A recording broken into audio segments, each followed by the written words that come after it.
The cruelest myth we tell ourselves about love is that it's supposed to make us happy. This isn't about cynicism or the bitter wisdom of the heartbroken. It's about recognizing that love's highest purpose was never comfort, but transformation. You discover this truth not in romance novels or wedding vows, but in that sacred moment when love shatters you so completely that you can no longer pretend to be the same person who existed before it touched you. The breaking isn't the failure of love, it's love's most essential work. Joseph Campbell understood this paradox intimately. In his exploration of what he called amor, the highest form of human love, he recognized that true love functions like fire. It doesn't preserve what it touches, it transforms it. Unlike agape, which flows as universal compassion, or eros, which burns as physical desire, amor demands everything. It calls forth not just your heart, but your entire being, and then proceeds to dismantle every defense, every pretense, every carefully constructed identity you've built to keep yourself safe from the world. When you fall into real love, you don't just open your heart to another person, you open yourself to forces that have been shaping human consciousness for millennia. Campbell saw in love the same archetypal patterns that drive the hero's journey, the call to adventure that disrupts ordinary life, the crossing of thresholds that can never be uncrossed, the death and rebirth that creates something entirely new from what came before. Love doesn't arrive to make your existing life more pleasant, it arrives to make your existing life impossible. The breaking begins subtly. You find yourself caring about someone else's happiness more than your own sense of control.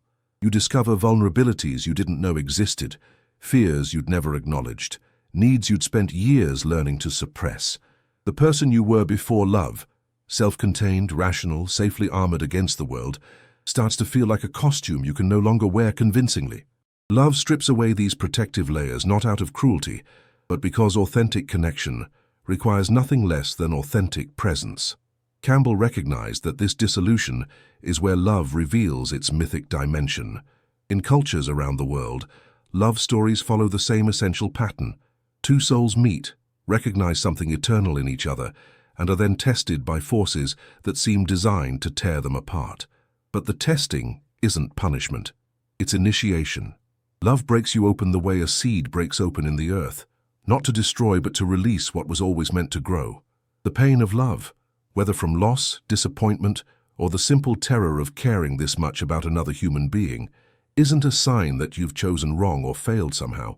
It's proof that you've encountered something real enough to reshape the fundamental structure of your consciousness. Campbell would say you've touched the sacred, and the sacred always demands sacrifice.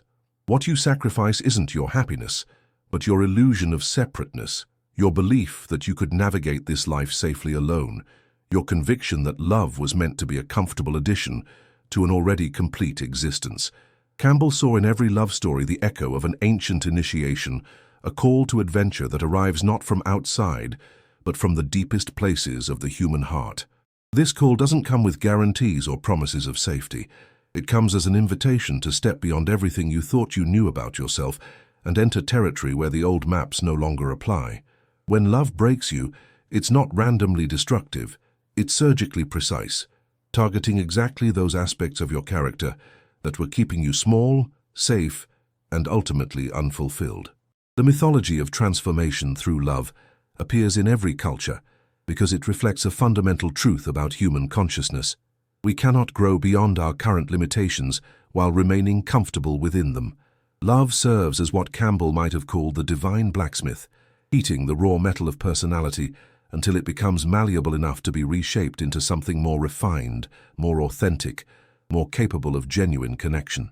The hammer blows of heartbreak, disappointment, and vulnerability aren't accidents. They're the precise strikes needed to forge a more complete human being. This process requires what Campbell called the death of the old self. In love, you must die to who you were in order to become who you're capable of being. The ego that believed it could control outcomes must die. The persona that performed for approval must die. The defended heart that chose safety over truth must die. These deaths are never comfortable, never convenient, and never anything less than absolutely necessary. Love doesn't ask permission to reconstruct your identity. It simply begins the work and trusts your essential nature to survive the process. Campbell understood that this breaking serves love's ultimate purpose, the recognition of unity beneath apparent separation. When your individual will is shattered by caring for another, when your carefully maintained boundaries dissolve in the face of genuine intimacy, when your separate self can no longer maintain its illusion of independence, something extraordinary happens. You discover that what you thought was loss of self is actually the recovery of a deeper self, one that was always connected, always capable of love, always part of something larger than individual survival. The ordeal of love teaches you that your capacity for joy is directly proportional to your capacity for pain, that your ability to receive love is inseparable from your willingness to be wounded by love. That authentic connection requires the courage to show up without armor, in a world that seems designed to justify every defensive strategy you've ever developed. This isn't masochism. It's the recognition that love's gifts can only be received by hands that are open, and hearts can only open when they're no longer clenched in self-protection. The hero of love learns to trust the breaking, to see in each moment of dissolution not the end of something precious, but the beginning of something more real. They understand that love's violence is always creative, love's demands always ultimately liberating, love's apparent cruelty always in service of a compassion too large for the unbroken heart to comprehend. If this understanding resonates in your bones, if you recognize the sacred dimension of your own romantic ordeals, then you're part of an ancient lineage of love's initiates. Join our community of fellow travelers who understand that the heart's deepest wounds are also its greatest teachers, and share in the comments how love has reshaped your understanding of what it means to be fully human. Campbell recognized that every hero faces what he called the ordeal, that supreme test where everything previously relied upon fails, where old strategies prove useless, where the hero must discover resources they never knew they possessed. In the mythology of love, this ordeal takes a particularly intimate form, the moment when you realize that loving someone deeply means accepting your absolute powerlessness to control their choices, their feelings, or their presence in your life. This is where love's molding work becomes most apparent and most excruciating. The hero of love learns that authentic intimacy requires a kind of surrender that the ego experiences as death. You must release your grip on outcomes, your attachment to specific forms of reciprocation, your need for guarantees that your vulnerability will be met with equal vulnerability. Campbell saw this as parallel to the hero's descent into the underworld, a necessary journey into the darkness of uncertainty, where all external supports are stripped away and you must discover what remains when everything you thought you could count on dissolves. This is where the mythic dimension of heartbreak reveals itself.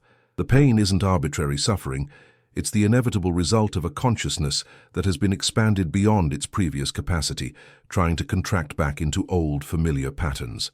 You cannot unknow the love you've experienced, cannot unfeel the recognition of your own capacity for devotion, cannot return to the safety of emotional numbness once you've tasted what it means to care completely about another human being's well-being. The heart that has been stretched by love remains forever enlarged, forever sensitive, forever capable of depths of feeling that the protected heart never imagined. Campbell understood that this sensitivity isn't weakness but strength, the development of what he called the gentle heart. The person who has been broken by love and allowed that breaking to transform them becomes capable of a quality of presence, compassion, and understanding that was impossible before the initiation. They can sit with others in their pain without needing to fix it, offer love without demanding specific returns, remain open even when openness invites further wounding. The molding process continues through what appears to be loss.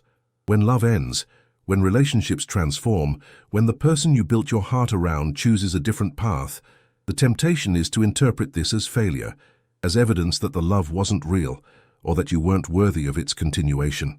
But Campbell would recognize this as the completion of love's essential work, teaching you that your capacity to love exists independent of any particular relationship, that your worth isn't determined by another's choice to stay or leave, that the love you've experienced has permanently altered your relationship with existence itself. The hero emerges from love's ordeal not unscathed, but transformed. They carry scars that are also wisdom, wounds that have become sources of compassion, breaks that have allowed light to enter places that were previously sealed. They understand that love's highest gift isn't permanence, but presence, not security, but authenticity. Not the fulfillment of desire, but the expansion of what it means to be fully alive. To those of you who recognize love as your most demanding teacher, who have allowed your heart to be broken open rather than closed down, you know the sacred alchemy that transforms suffering into wisdom. Your willingness to love completely, despite love's costs, makes you a guardian of love's deepest mysteries. Campbell saw that the hero's journey is incomplete without integration, the return to ordinary life carrying the wisdom gained through extraordinary trial. For the hero of love, this integration represents perhaps the most challenging phase, learning to live with a heart that has been permanently expanded by the experience of loving and losing, of being molded and remade by forces larger than individual will. The return doesn't mean going back to who you were before love touched you. That person no longer exists. Instead, it means discovering how to embody love's teachings in a world that often seems hostile to the vulnerability that authentic love requires. The integrated lover carries what Campbell might have called the treasure hard to attain, the recognition that love's breaking was never punishment but preparation. Every moment of dissolution was clearing space for something more authentic. Every loss was revealing what could never be lost. Every ending was making room for a more mature understanding of what love actually is. This treasure cannot be shared through explanation or argument. It can only be demonstrated through the quality of presence that emerges from a heart that has been shattered and allowed itself to heal more openly than before. In practical terms, this means learning to love without grasping, to remain open without being naive, to offer your heart fully while accepting that full offering includes the possibility of complete loss. The hero of love has learned that security comes not from controlling outcomes, but from trusting their own capacity to remain loving regardless of how that love is received. They've discovered that their ability to love is not dependent on being loved in return, that their capacity for joy is not contingent on avoiding pain, that their worth as a human being is not determined by another person's choice to recognize it. Campbell understood this as the ultimate paradox of spiritual development. You must be willing to lose everything to gain what cannot be lost. The lover who has been broken by love and allowed that breaking to expand rather than contract their heart discovers that love itself is indestructible. Particular relationships may end, specific forms of connection may transform, individual people may choose different paths, but the capacity to love, once awakened, becomes a permanent part of consciousness. This integration manifests as a different way of being in relationship. The hero of love no longer enters relationships seeking completion, but offering wholeness, no longer needing another person to validate their worth, but celebrating the mystery of two complete beings choosing to share their completeness. They understand that love's highest expression isn't possession, but appreciation, not merger but recognition, not the elimination of separateness, but the celebration of what connects all apparently separate beings. The molding work of love continues throughout life, but now the hero recognizes each breaking as another invitation to grow, each loss as another opportunity to discover what remains unlossable, each ending as another beginning disguised as conclusion. They have learned what Campbell knew, that love is not something you fall into and eventually climb out of, but a way of seeing reality that, once developed, transforms every aspect of existence into an opportunity for deeper recognition of the sacred dimension that underlies all human experience. This is love's ultimate gift, not the guarantee of happiness, but the capacity for a joy that exists independent of circumstances, rooted in the recognition that to love at all is to participate in the force that shapes worlds and transforms consciousness itself.